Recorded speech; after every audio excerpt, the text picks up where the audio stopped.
Deus quer que você reine. Cristo é a nossa redenção.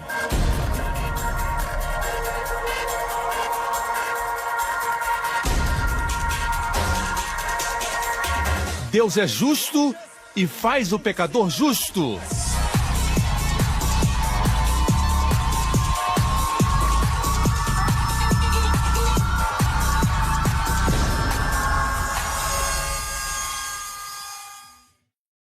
Hoje com o pastor Joseph Prince. Nessas 2 últimas semanas, Deus tem falado comigo a respeito de pregar sobre a justiça.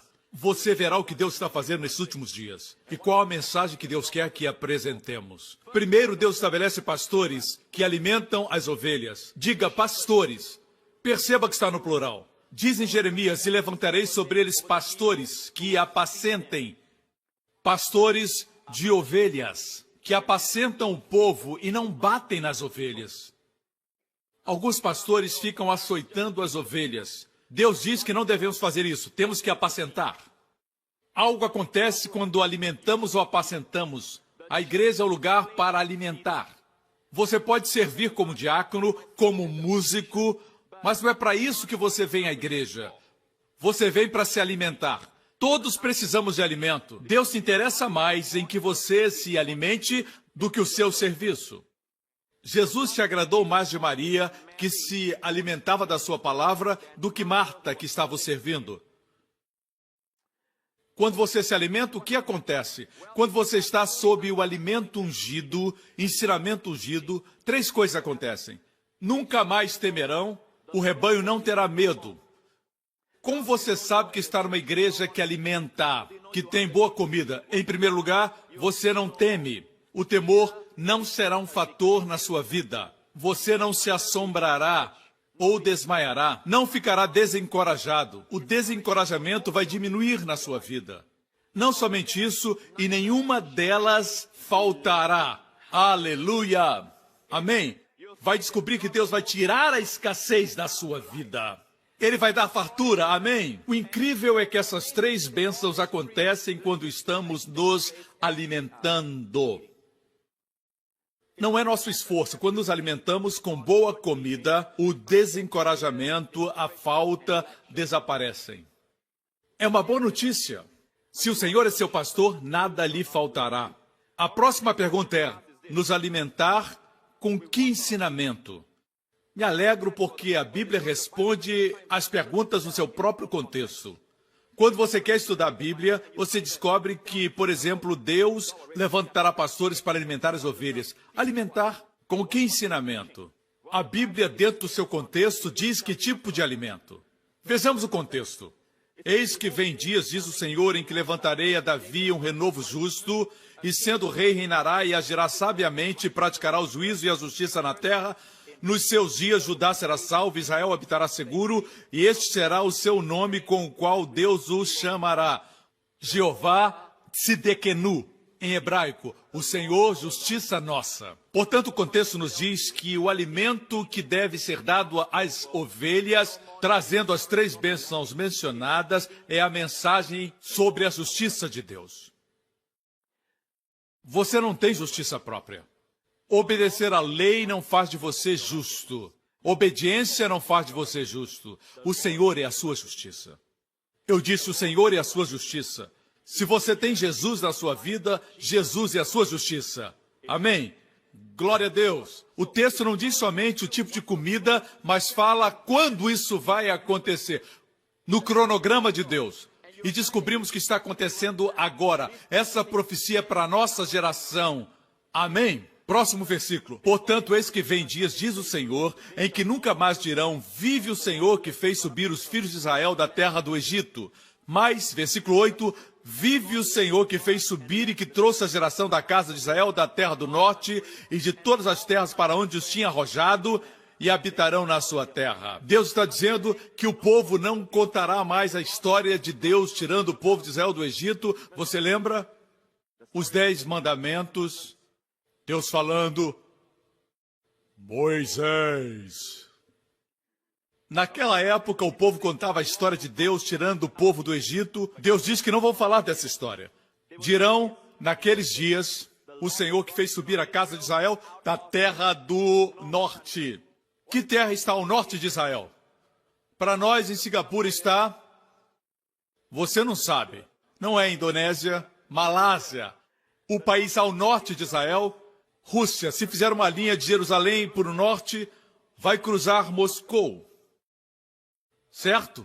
Essa é a terra do norte. A nossa geração viu muitos judeus virem da Rússia para Israel, mais do que qualquer outra geração.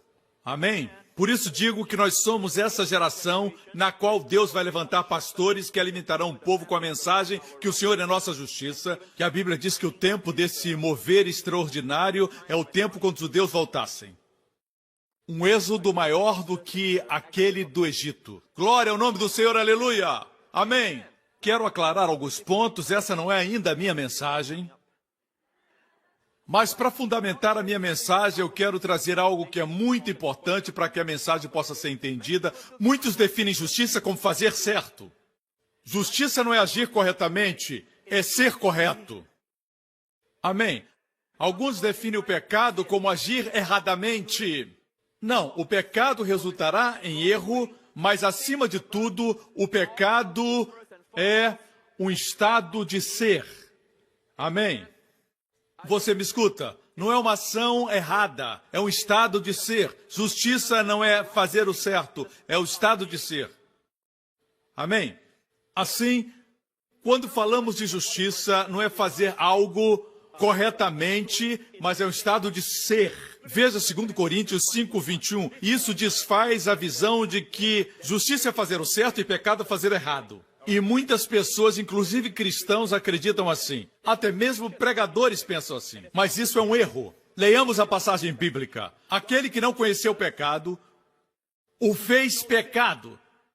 A Bíblia diz que Jesus não conheceu e não cometeu qualquer pecado. Deus fez Jesus se tornar pecado por nós, para que nele fôssemos feitos justiça de Deus em Cristo. Este texto está falando sobre Jesus na cruz. Na cruz, o justo que não conhecia pecado se tornou pecado. Como isso aconteceu? Ele cometeu o pecado? Você fica em problemas se definir o pecado como agir errado. Porque aqui Jesus se tornou pecado. Deus fez Jesus se tornar pecado. Se disser que pecar é agir erradamente, então Jesus cometeu o pecado na cruz.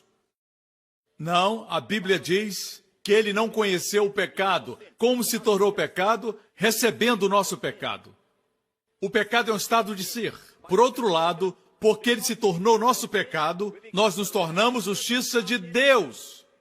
E se justiça é agir corretamente, teríamos que concluir que o pecado é agir erradamente. Mas já vimos que pecar não é agir errado, pecar é um estado do ser que produz o erro. Jesus recebeu esse estado no qual estamos desde que Adão caiu. No momento que uma criança nasce no mundo, essa criança nasce no estado do pecado. Essa criança não fez o bom nem o mal, mas nasceu no pecado. Davi disse, em pecado me concebeu minha mãe. Crianças nascem pecadoras, apesar de inocentes. Quantos entendem? Quando nascemos de novo, nascemos em justiça. Posso ter um amém? É um estado de ser. Aleluia. O problema é que na igreja temos dito que a justiça é fazer o certo. Isso ensina que temos que ser mais justos, mas na verdade você não pode ser mais justo. Ou você é justo ou não é. Quando você recebe Cristo, você se torna a justiça de Deus em Cristo. Pastor, mas eu e até o senhor já pecamos depois de receber Cristo? Sim. Mas nossa falha não nos faz injustos. Compartilhei sobre a profecia de Daniel. Daniel fala da obra do Messias, de Cristo, que quando ele viesse destruiria a transgressão, acabaria com o pecado, e traria reconciliação para a iniquidade. Isso é maravilhoso. Ele traria justiça eterna, não temporariamente. Você não é justo até pecar de novo. Jesus trouxe justiça eterna. Assim como seu sangue é eterno, o sangue de touros e cabras no Antigo Testamento era uma justiça temporal. O sangue de Jesus dá a você e a mim justiça eterna. Amém. Temos segurança da salvação. Sem essa segurança, não podemos ter alegria e paz. Alegria não coexiste com insegurança. Minha filha Jéssica não pode ser alegre, ter paz na minha presença, se ela acha que quando ela cometer algum erro, ela perde a comunhão comigo, ou vou abandoná-la. Não podemos ter alegria e paz nesse ambiente.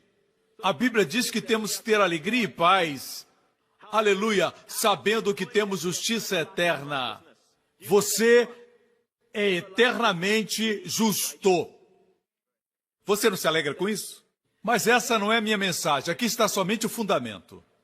O fato é que, quando nós observamos, vemos que os judeus oram mais tempo do que nós, oram com mais frequência, eles sacrificam mais do que você, se esforçam mais. Se visitar o Muro das Lamentações em Israel, em Jerusalém, você vai ver que eles estão no muro orando dia e noite. Faça chuva ou faça sol, eles estão orando. São extremamente zelosos. A Bíblia fala sobre o zelo sem conhecimento. Deixe-me mostrar para vocês. Vejamos o que diz Romanos capítulo 9. O apóstolo Paulo diz: que diremos, pois, que os gentios que não buscavam a justiça alcançaram a justiça? Sim, mas a justiça que é pela fé. Estranho. Mas Israel, que buscava a lei da justiça, não chegou à lei da justiça. Aqueles que não buscavam a justiça alcançaram a justiça. Como? Mas aqueles que buscavam a lei da justiça não chegaram à lei da justiça. E o apóstolo Paulo pergunta: por quê? A resposta: porque não foi pela fé, mas como que pelas obras da lei. Muitos crentes agem como judeus hoje. Buscam a justiça pelas obras da lei, tentando guardar as leis e até mesmo os 10 mandamentos, mas Deus diz que não é pelas obras da lei, é pela fé. Creia que você é a justiça de Deus em Cristo, pela fé. Amém? Quando você crê que Jesus se tornou pecado para que você fosse justo, como Cristo se tornou pecado sem ter cometido o pecado, hoje eu sou justo sem ter atos de justiça. Amém? No momento que você crê que a vida é correta, você não precisa se preocupar em viver corretamente, porque viver corretamente é um fruto, não é a raiz. A raiz é crer corretamente, certo? Crer certo sempre produz viver certo. Posso ter um amém? Veja que crer corretamente sempre produz o viver correto, e não o inverso. Viver corretamente não produz o crer corretamente. Você me escuta? O interessante é que quando Jesus caminhou aqui na terra, o seu poder curador estava fluindo a tal ponto que uma mulher que tocou na orla do seu vestido foi curada, sem a sua permissão. Quem tocasse na sua roupa era curada. Ele estava transbordando de saúde, plenitude e cura. Mas sabe quem não recebeu a cura? Aqueles que tinham justiça exterior. Aqueles que não criam em Jesus, mas tinham uma vida aparentemente justa, os fariseus. Eles não foram curados. Diz a Bíblia nos Evangelhos. Os que foram curados foram aqueles que creram em Jesus. Muitas vezes não tinham uma vida correta, mas eles creram. Assim, igreja, crer corretamente é importante. Quando você é tocado pelo poder de Jesus, o poder de Jesus vem ao seu ser e cura o seu corpo. Você não é mais o mesmo. Amém? Se você está sofrendo de algum tipo de enfermidade por causa do pecado, gonorreia, doenças venéreas, se o Senhor cura você, certamente não vai voltar àquele pecado. Não vai voltar ao estilo de vida que trouxe aquela enfermidade. Porque o mesmo poder que curou você o mantém longe daquele pecado. Por isso, não devemos nos preocupar a respeito de viver corretamente. Temos que ter certeza que estamos crendo corretamente.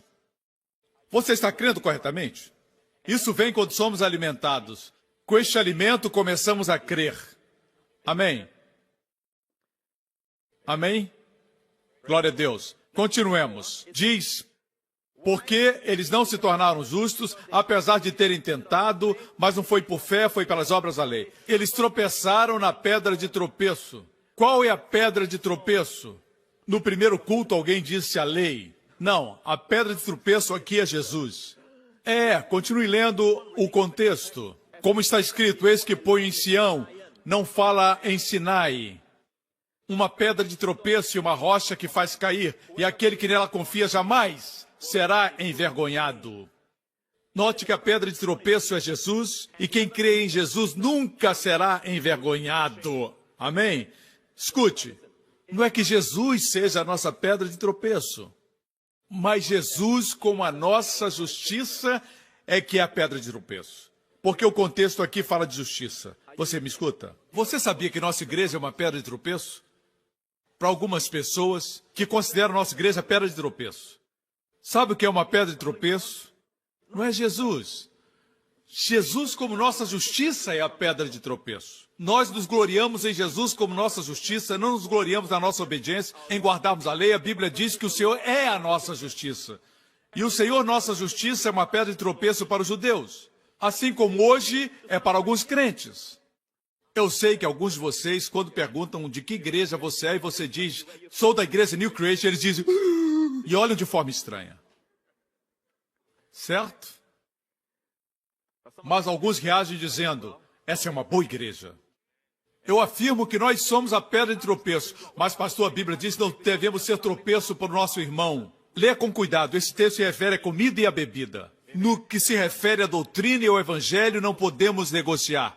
Cristo é pedra de tropeço para os judeus. Temos que parar de pregar Cristo como nossa justiça por causa dos judeus? Não. Eles têm que se adaptar, não nós nos adaptarmos a eles. Cremos que Deus enviou seu Filho para ser nossa justiça. Quantos podem dizer amém? Agora vou começar a pregar. Aleluia. Foi só aquecimento. Estava falando de forma geral. Agora vamos ao nosso tema, aleluia. Eu falei tudo isso para chegar nesse versículo que fala sobre a justiça e a saúde. Podemos pregar sobre a justiça e a prosperidade, justiça e o bem-estar para a família, justiça e a bênção do casamento. Podemos pregar sobre muitas áreas, mas vocês hão de convir que depois da salvação, o perdão dos pecados, a maior bênção na terra é a saúde. Verdade? Ser saudável aos 40, aos 50, não parecer ter essa idade.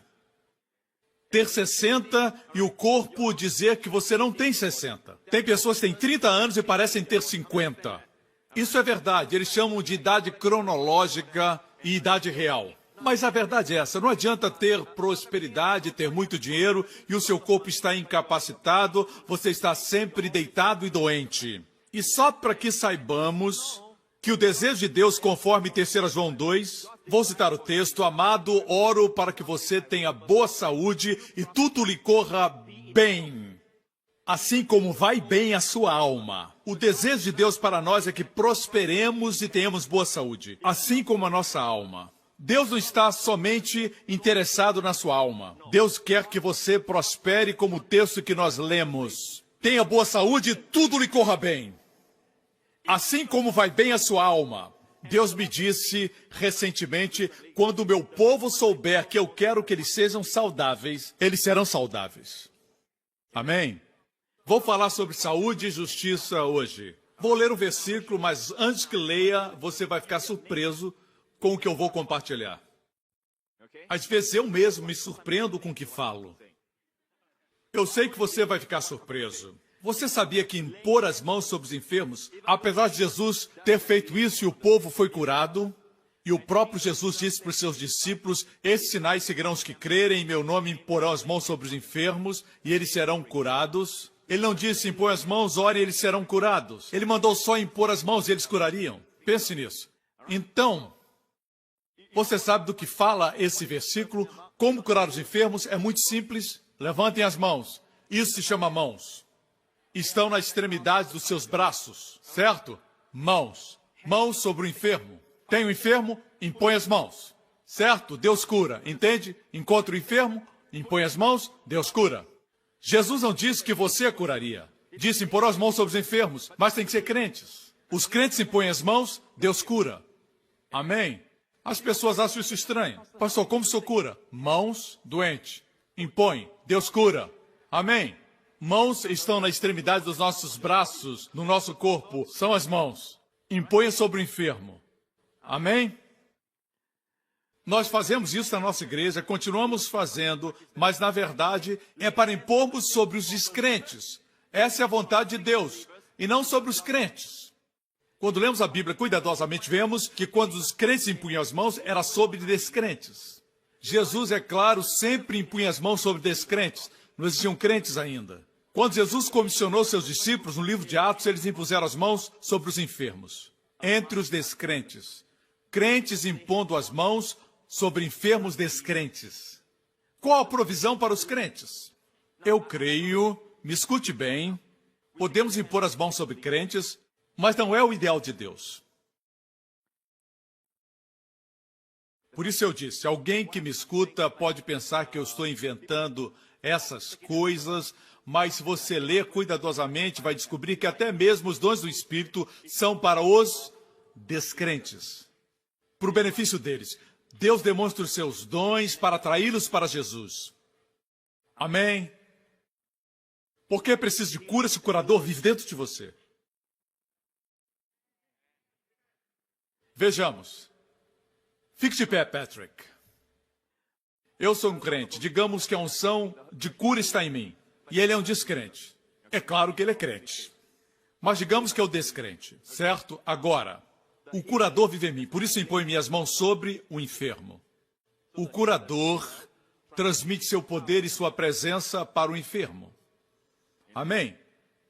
Glória a Deus. Você sentiu o poder de Deus, não é? Eu também senti. Amém. Glória a Jesus. É melhor você sentar. Amém. Agora, o curador vive em você, correto? E o enfermo não tem o curador. Você transmite para ele. Você entendeu? Escute com cuidado.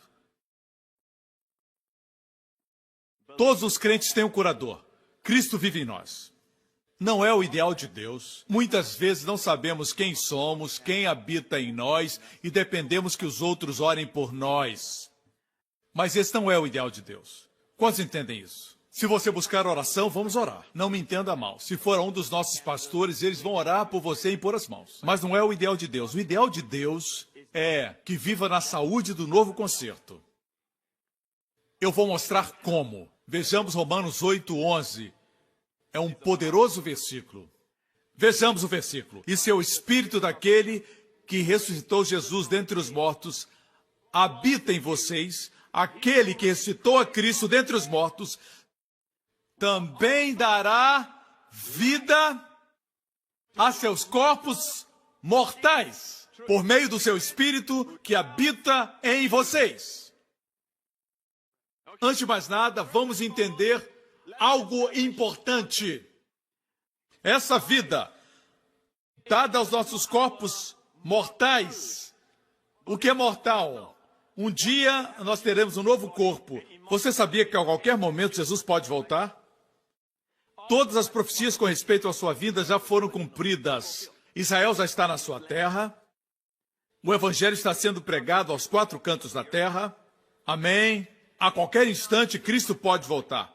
E quando Cristo surgir nas nuvens e chamar por nós, num segundo, o mundo só perceberá que desaparecemos. Num instante. Amém? A Bíblia diz na carta aos Tessalonicenses que no momento que a trombeta soar, teremos um novo corpo. O corpo de Jesus é físico e transcende o espaço, o tempo e a matéria. Por isso que quando Jesus voltar, se você estiver num prédio como este, não tem que se preocupar em ter que correr para o elevador, apertar o botão, dizendo, esperem por mim. Não, nada disso. E você sai correndo para o trem e o senhor diz, ah, não, espero pelo próximo trem. Não, isso não vai acontecer. Sabe por quê? Porque a Bíblia diz que o nosso corpo será transformado à semelhança do corpo de Jesus. Amém? Como é o corpo de Jesus? Não é um corpo etéreo, como um fantasma, mas um corpo real. Quando ele ressuscitou, ele disse para os seus discípulos, toquem aqui, um fantasma não tem ossos e carne. Um espírito não tem ossos e carne. Quando ressuscitou, ele tinha um corpo, mas o seu corpo podia aparecer e desaparecer? sem passar pelas portas, um corpo que podia transcender o cimento, o concreto. Por isso que a primeira coisa que vai acontecer é que nosso corpo será transformado. Passaremos pelo teto. Amém? Mas será um corpo físico. Poderá bater na mão do seu irmão, mas esse corpo nunca envelhecerá, nunca ficará enfermo, nunca ficará doente e nunca morrerá. Por quanto tempo? Para todo o sempre. Until the 12 of never. That's a long, long time. Para sempre, irmãos. Amém? Esteja seguro que é parte desse exército. Oh, when the saints go marching in, when the saints go marching in, oh Lord, I want to be in that number, when the saints go marching in. Amém. Amém. Teremos um corpo que será jovem para sempre e saudável, um corpo imortal, um corpo que não pode morrer. A morte ficará para trás. Amém. Teremos carruagens de fogo. Uma Lamborghini será como um brinquedo infantil. Não vai ter limite de velocidade. Você não vai morrer. Nunca. Deus fez o universo inteiro para os seus filhos brincarem. Você pensava que ia tocar harpa o dia todo e cantar louvores. Não, não. O céu é mais do que isso. Vamos usufruir as bênçãos de Deus, não vamos precisar mais trabalhar. Amém. Aguardamos este corpo. Amém. Não vamos necessitar de botox. Nunca mais vai ser necessário entrar numa sala de cirurgia. Você terá um novo corpo. A Bíblia diz que será um corpo como o corpo de Jesus. É isso que a Bíblia promete em Romanos 8:11? Não. E por que disse isso tudo? Só para motivar você. Veja o que a Bíblia diz. Veja. Dará vida a seus corpos mortais. O corpo que teremos no futuro será imortal. Aqui fala que o Espírito Santo em nós vivifica nossos corpos mortais. Você pensa que o Espírito Santo daria vida ao nosso corpo e ele permaneceria enfermo? Você pensa que o Espírito Santo daria vida ao seu corpo e causaria o seu corpo a permanecer como era? Ou você acha que existe uma mudança quando o Espírito vivifica o seu corpo? Me diga, alguns de vocês estão sempre cansados, alguns estão sempre se sentindo desanimados, cheios de fadiga, ou com uma doença crônica. Esse não é o ideal de Deus. Essa mensagem vai libertar você. Amém? Outro dia eu estava correndo, estava fazendo o meu exercício, estava meditando em Romanos 8:11 e Deus abriu esse versículo para mim. Esse versículo está cheio do poder do Deus triuno.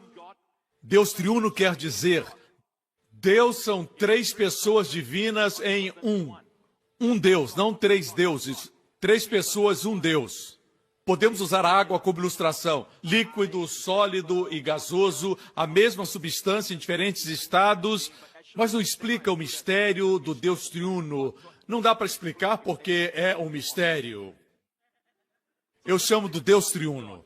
Deus não disse, farei o homem. Ele disse, façamos o homem à nossa imagem e semelhança.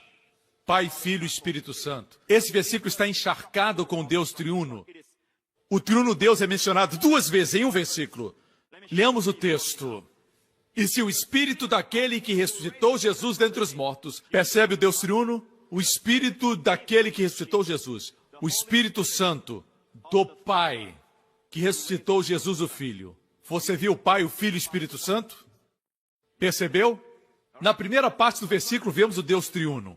O Deus triuno participando da ressurreição de Jesus. Se esse Espírito habita em vocês, aquele que ressuscitou a Cristo, aquele, o Pai, que ressuscitou a Cristo dentre os mortos, dará vida aos vossos corpos mortais pelo seu Espírito. Vemos aqui a Trindade mencionada mais uma vez, duas vezes em um versículo. O Deus triuno é mencionado duas vezes. É um versículo de porção dobrada. Porque eu só disse isso, pastor Press. Assim como as 3 pessoas estavam envolvidas na ressurreição de Jesus, as 3 pessoas estão envolvidas em dar vida ao seu corpo mortal. Você pensa por um momento que Deus quer que você permaneça nesse estado de enfermidade e cronicamente cansado? Você pensa que Deus quer que você permaneça assim? Todas as 3 pessoas divinas da Trindade estão envolvidas em dar vida ao seu corpo mortal.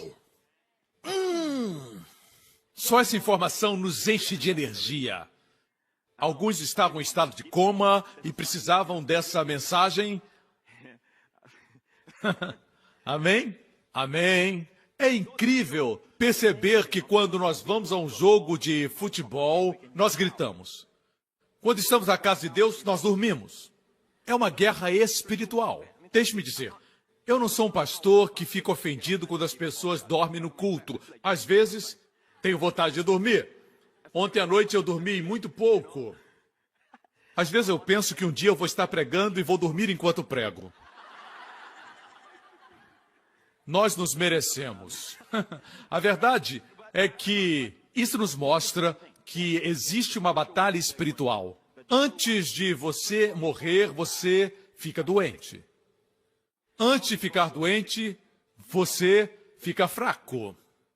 Antes de ficar fraco, fica cansado. Tudo bem ficar cansado depois de um dia de trabalho. Jesus, depois de uma jornada, como homem, se sentou porque estava cansado. Era um cansaço natural. Hoje, quando voltar para casa e me deitar na minha cama, eu vou me sentir naturalmente cansado. Cumpri meu dever. Quantos entendem isso? Amém? Muitas pessoas não trabalham e vivem cansadas. A Bíblia diz em Eclesiastes que o sono do que trabalha é doce. Amém? Quando não trabalha e vive cansado, isso se chama preguiça. Correto? Mas escute, se você está sempre cansado, você dorme no trabalho e até na igreja, queremos que você saiba que não é você, alguém está atacando você. O diabo não quer que você escute a mensagem que está sendo pregada. Existe uma batalha se travando. Amém? Amém? As 3 divinas pessoas estão envolvidas em dar vida ao seu corpo mortal. Amém? Vejamos uma vez mais o versículo. Vou falar um pouco daquilo que eu recebi de Deus quando estudava. Veja, a primeira parte diz que a Trindade estava envolvida na ressurreição. Certo? Amém? Jesus, o Pai e o Espírito Santo se envolveram na ressurreição de Jesus. O que ressuscitou Jesus dará vida aos vossos corpos mortais. Amém? Não esqueça que a Bíblia diz com clareza que Deus que ressuscitou Cristo dará vida. Não diz somente que Deus dará vida. Diz que Deus que ressuscitou Cristo dará vida aos nossos corpos mortais. Vamos comparar. O que é mais difícil? Ressuscitar Jesus dentre os mortos ou dar vida aos nossos corpos mortais? Eu sei que para Deus não existe nada difícil, certo? Mas estou falando em termos, como Jesus falou com os fariseus. No nível humano, quando ele viu o homem paralítico, ele disse para os fariseus, o que é mais fácil? Dizer ao enfermo, seus pecados estão perdoados, ou dizer, levanta, toma tua cama e anda? O que é mais fácil? Ele estava falando em termos de fácil e difícil. Eu pergunto para vocês, o que é mais difícil? Ressuscitar Cristo dos mortos ou dar vida aos nossos corpos mortais? Eu vejo que o auditório ficou dividido. O que você acha? A propósito, um desses é mais difícil. Ressuscitar Cristo dentre os mortos. Eu vou provar para você, no livro de Efésios, quando diz que Deus ressuscitou Cristo dos mortos, Paulo usa algumas palavras gregas para poder, energia, exousia, dunamis. Amém? Incrível. Kratos. Palavras que denotam poder, domínio para ressuscitar Jesus dos mortos, porque todos os poderes das trevas estavam tentando impedir isso. Ressuscitar Jesus dos mortos foi a realização maior de Deus. Deus se utilizou de todo o seu poder para ressuscitar Jesus. Você me escuta? E ninguém pôde impedir isso. Amém? Ele ressuscitou. Você me escuta? Se isso foi mais difícil, o que é para Deus dar vida ao seu corpo? Curar o seu corpo. Digam, irmãos. Amém? Aquele que ressuscitou a Cristo dentre os mortos também dará vida a seus corpos mortais, por meio do seu Espírito que habita em vocês. Amém? Agora, vou mostrar para vocês agora, igreja. Há tempos atrás eu perguntei se isso é verdade, isso é verdade. Eu disse, Senhor, porque eu fui acometido de gripe. Um vírus tão minúsculo que eu não posso ver com os meus olhos e fiquei enfermo por dias por esse pequeno vírus. Agora temos a gripe aviária, certo? Já vi uma galinha dizer, atim! Eu disse, Senhor, se o Espírito Santo que ressuscitou Jesus habita em mim, e ele habita, porque eu fui acometido por essa dor de cabeça. Algo está errado, Senhor? E o Senhor me trouxe para esse versículo. Está preparado? Você está pronto? A resposta se encontra no contexto. Veja o contexto, Romanos 8, versículo 10, o versículo que antecede a esse. Mas se Cristo está em vocês, o corpo está morto por causa do pecado, mas o Espírito está vivo por causa da justiça. Essa justiça é agir corretamente ou é uma dádiva? É uma dádiva. Amém? Uma dádiva, um estado de ser. Não é agir corretamente, aleluia. Amém? A palavra espírito na expressão o espírito é vida, em algumas versões está com a letra maiúscula. Estava a critério dos tradutores dizerem se era o espírito humano ou o Espírito Santo. Muitas vezes eles estão tão interconectados que é difícil saber se é o espírito humano ou o Espírito Santo. Mas nós sabemos que não é o Espírito Santo, porque o Espírito Santo não depende da justiça para ter vida. É o espírito do homem, por isso devia estar com letra minúscula. Nosso espírito está vivo por causa da justiça de Deus. Amém? Certo? Você entendeu? Quantos sabem que tem Cristo? Quantos de vocês? Se você tem Cristo dentro de você, seu corpo está morto por causa do pecado, mas seu espírito humano está vivo por causa da justiça. Nosso corpo está morto por causa do pecado. Temos que nos desesperar porque, apesar de Cristo, nosso corpo está morto por causa do pecado? Não, não temos que nos desesperar. Nós temos o versículo 11. O versículo 11 diz que Deus dá vida ao corpo mortal. Deus dá vida ao seu corpo mortal, amém? Vou ilustrar. Ok? Darren, vem aqui. Patrick, vem aqui. Gabriel, vem aqui. Eu preciso de um sujeito bem bonito para me representar. Você vai me representar?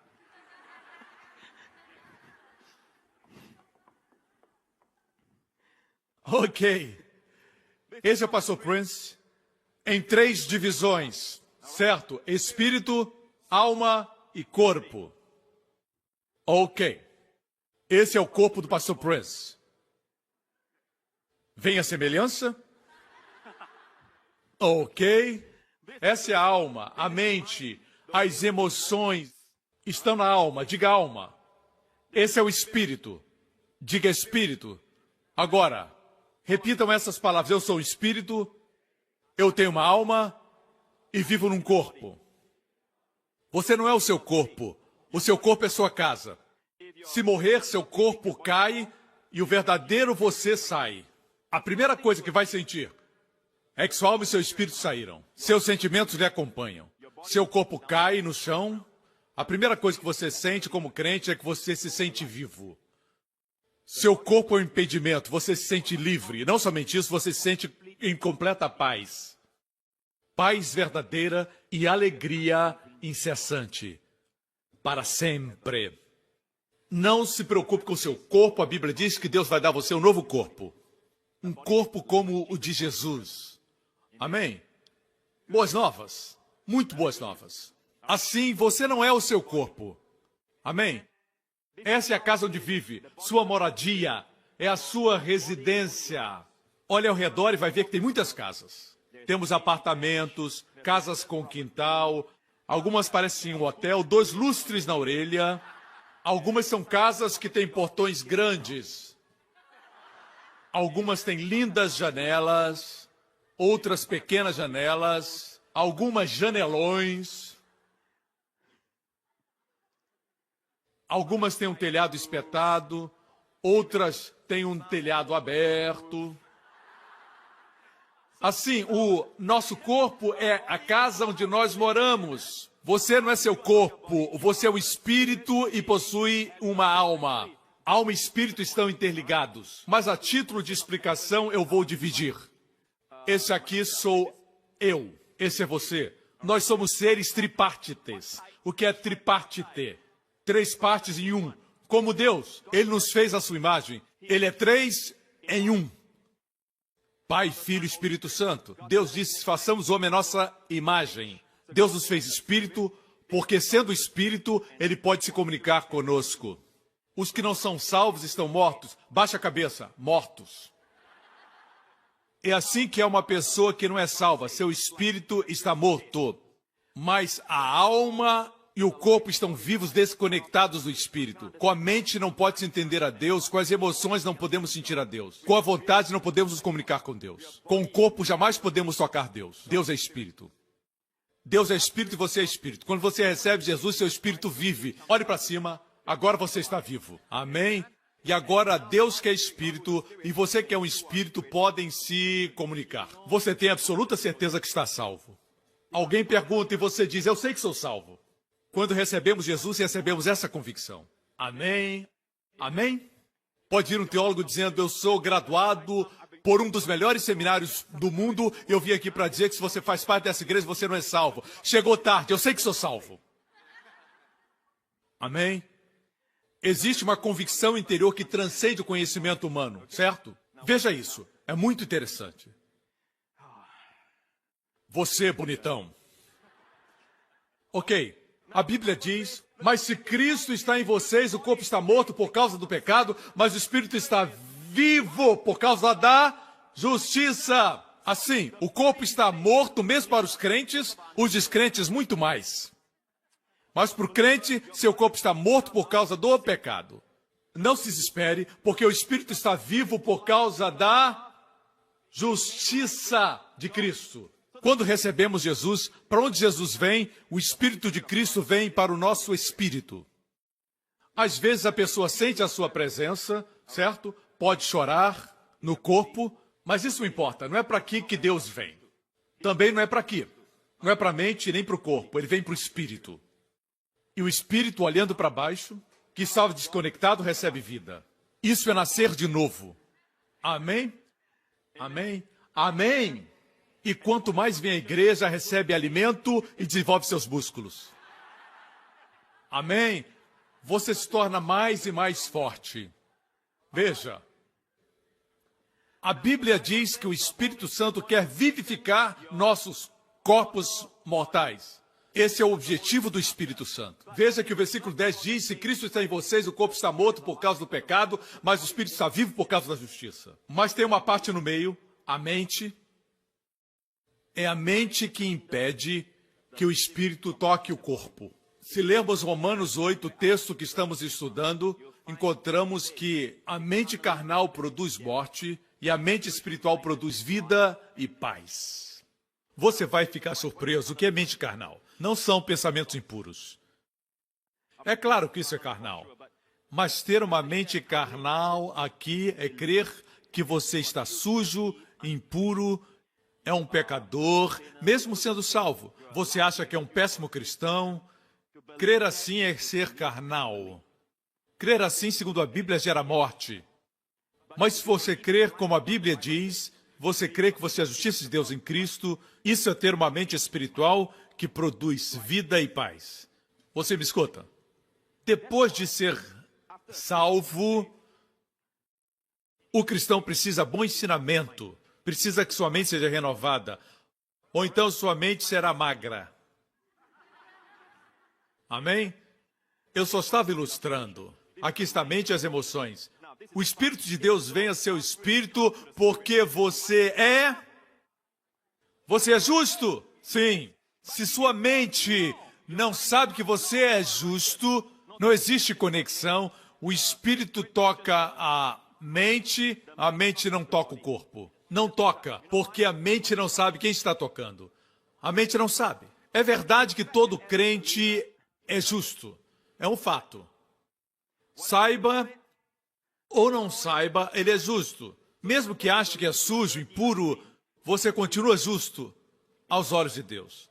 Isso fica confuso porque Deus nos trata como o pecado não fosse mais uma barreira. Ele fala com você e você diz, como Deus pode falar comigo? É Deus mesmo?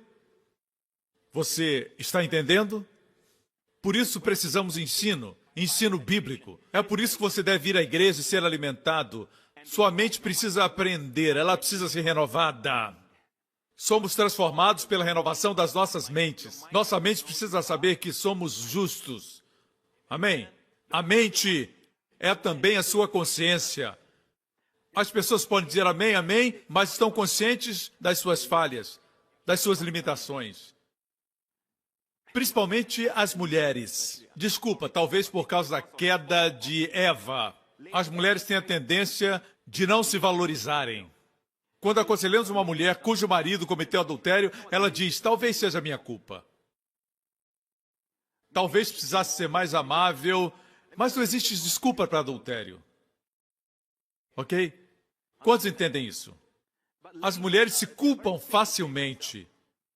Mesmo quando vem a você com hematomas, o marido bateu pela 10ª vez. Você sabe o que elas dizem? Talvez tenha motivos, eu o provoquei. Costumamos acreditar o pior em nós. Quando Deus diz que somos justos, não acreditamos. Não pode ser, eu fracassei ontem à noite, fracassei essa manhã, fracassei na estrada vindo para aqui. Como posso ser justo? A Bíblia diz que não vem pela sua obediência, vem pela fé. Amém? E porque está sempre consciente do seu pecado, e a consciência está na alma, você está sempre consciente do pecado, mas a vida do Espírito está tentando tocar você, mas você não percebe. Um dia você vem à igreja New Creation, ouve a palavra que diz que você é justo, a sua mente começa a receber a informação. Amém? A sua mente começa a escutar. Deus fala com você. A voz de Deus fala com você. Aquela voz que fala com você quando você está deprimido, desencorajado, essa voz é de Deus. É a vida de Deus tentando alcançar sua mente. Amém? Agora você crê nessa voz. Você não duvida mais da voz amiga de Deus. Você não duvida mais que é justo em Deus. Você começa a crer e o Espírito começa lentamente a tocá-lo. Sua mente começa a cooperar com o Espírito. Amém? Veja o que acontece. No momento que a sua mente começa a crer e ser consciente da sua justiça, e vem uma corrente elétrica do Espírito que é vida. E chum, bababá, pão, aleluia, aleluia, aleluia. Amém! Então, os três ficam felizes. Tem vida espiritual. E as pessoas vêm, você tem 60 anos, e eles dizem, para de brincar comigo, você parece ter 30 anos. Os seus familiares dizem, você fez uma operação plástica, e eles não conseguem acreditar que algo aconteceu com seu corpo. O que aconteceu foi que a corrente elétrica começou a fluir livremente.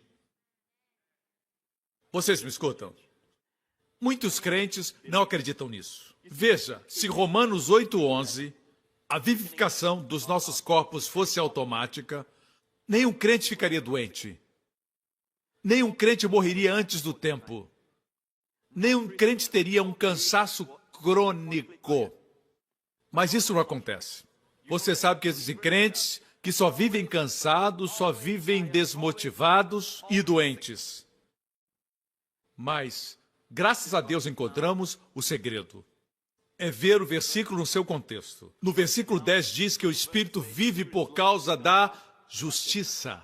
Fala do corpo morto e do Espírito vivo. Mas, no início de Romanos, fala a respeito da mente. A mente precisa ser renovada.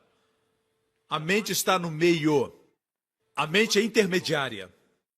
Se a mente não concorda com o Espírito, O espírito não pode tocar o corpo.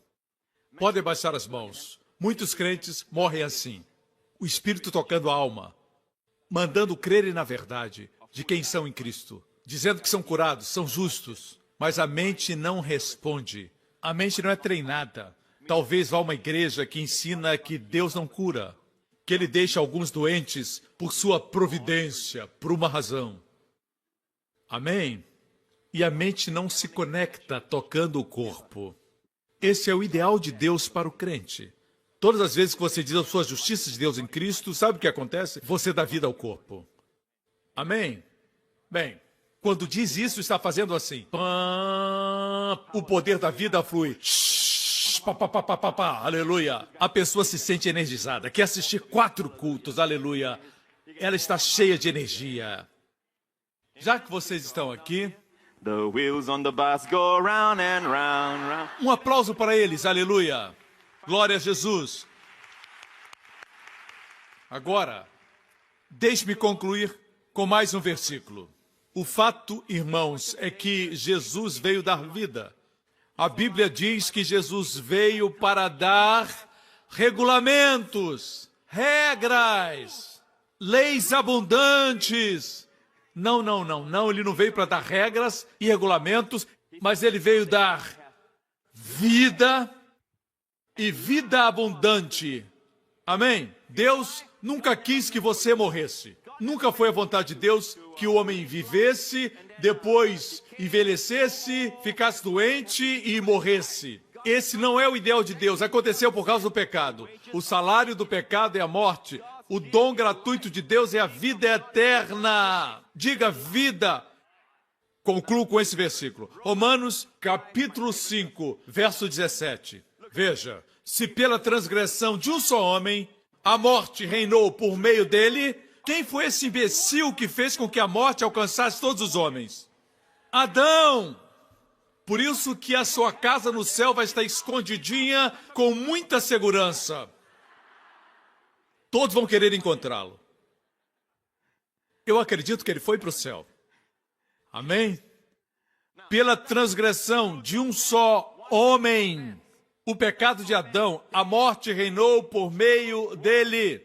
Você pode ver como foi poderosa a ofensa do primeiro homem, Adão. Seu pecado trouxe repercussões enormes que duram até hoje. Ok? Mas Deus fez algo. Deus enviou Jesus, o último Adão. Você sabia disso? O segundo Adão. Assim como o primeiro Adão representava toda a raça humana, Jesus hoje é nosso Adão. O versículo continua, muito mais. Aqueles que recebem de Deus a imensa provisão da graça e da dádiva, não prêmio, reinarão em vida por meio de um único homem, Jesus Cristo. Meus 2 assuntos prediletos.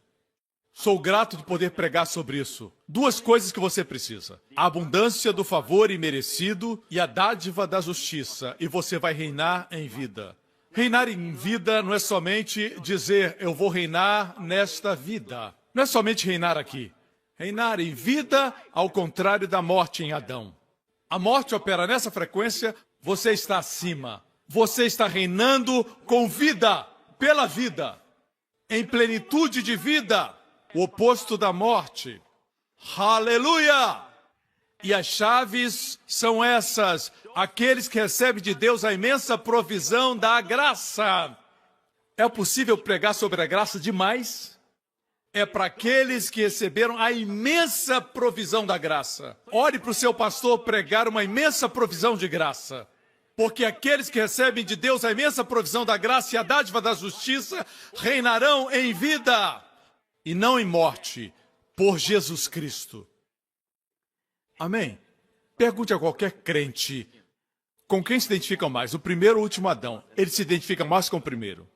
Com o que o primeiro Adão fez. As pessoas discutem sobre a graça. Tem gente que ainda pergunta, a mensagem da graça é válida? O senhor está pregando graça demais. Pastor Prince, sabe, o senhor está pregando muita graça. É pela imensa provisão da graça e a dádiva. Eu gosto da expressão dádiva. Não fala prêmio. Da justiça. Muito mais aqueles que recebem. Você está recebendo? Um dos erros que cometemos é que nós vamos à frente para receber Cristo e achamos que é só isso, mas a palavra receber aqui fala de uma ação continuada. Você recebe especialmente quando fracassa.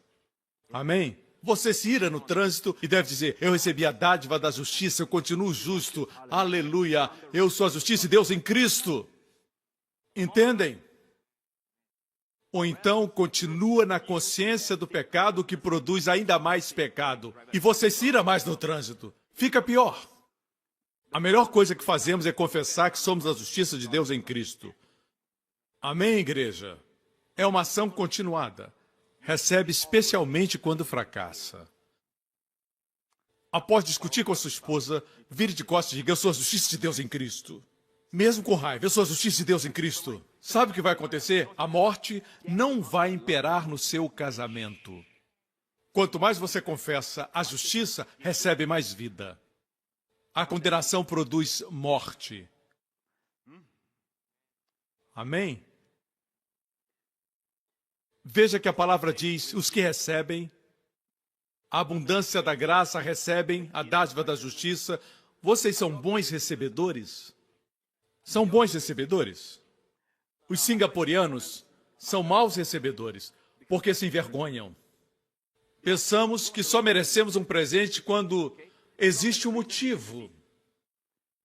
Mas imagine que não existe qualquer tipo de evento especial, não é seu aniversário, não é Natal e alguém lhe dá um presente. Como você reage? Você lembra? É no momento desses que fica provado se você é um bom recebedor ou um mau recebedor.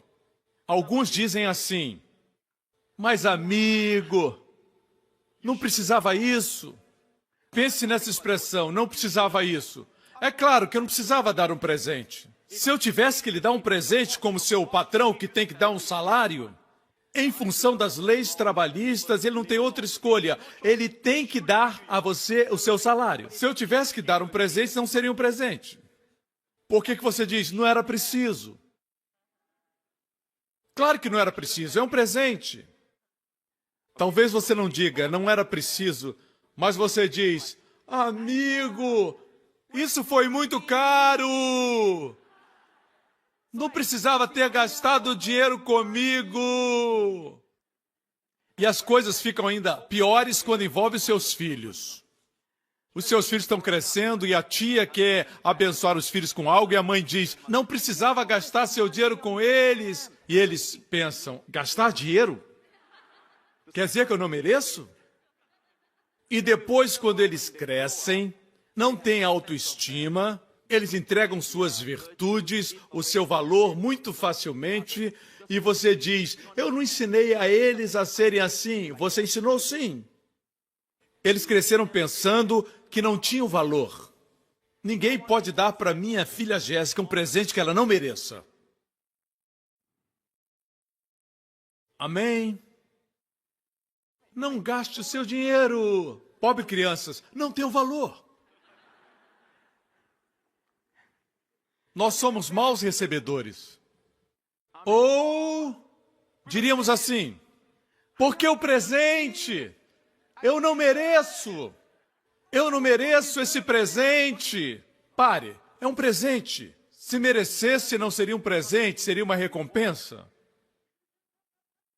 Se você merece, é uma recompensa. Deus não nos deu a recompensa da justiça por sua obediência. Ele deu uma dádiva, mas Deus não precisava disso. Jesus morreu, que desperdício. E Deus dá a dádiva e você diz, eu não mereço. E Deus diz, eu sei. Por isso eu quero que você receba. Amém? Qual a reação ideal? Me digam. Claro que é receber. Qual a reação correta? É dar alegria àquele que deu e àquele que recebe. Muito obrigado. Amém. Minha filha Jéssica se expressa dessa forma, assim, obrigado, obrigado, obrigado. Ela gosta de brincar comigo, eu gosto de ouvi-la dizer obrigado, obrigado. Ouse receber. Jesus já pagou a maior coisa que pode fazer por aquele que deu sua vida e sofreu por você é dizer obrigado e usufruir a dádiva. Se você sabe que alguém sofreu muito para lhe dar esse paletó, você sabe que essa pessoa sofreu, o que você faz? Você veste o paletó para que essa pessoa veja. E veste feliz e orgulhoso. Posso ter um amém? Isso traz alegria para aquele que deu. Amém? Levante suas mãos desse lugar. Aleluia. Pai Celestial, agradecemos por sua palavra. Ao sairmos deste lugar, Pai, agradecemos pelo Espírito Santo que ressuscitou Jesus entre os mortos e habita em nós. Vivifica toda a célula, todo órgão, toda a função do nosso corpo, da nossa cabeça aos nossos pés, com o poder da ressurreição e com a força divina, com saúde divina. Renova a nossa juventude como das águias. Nós agradecemos, Pai, porque nessa semana a semente do justo vai ser liberta. Nossos filhos serão protegidos. O nosso caminho é o caminho da vida e não haverá morte. Agradecemos, Pai, porque o Senhor cuida de nós. A riqueza do ímpio é para nós. Pai, nem o mal vai nos alcançar, nem uma enfermidade ou praga, porque somos a justiça de Deus em Cristo. Estamos em Cristo, no lugar seguro do Altíssimo, acima de toda maldição e de toda enfermidade, de todo mal e acima de Satanás. Agradecemos, Pai, porque somos totalmente protegidos em Cristo, em nome de Jesus. E todo o povo diga...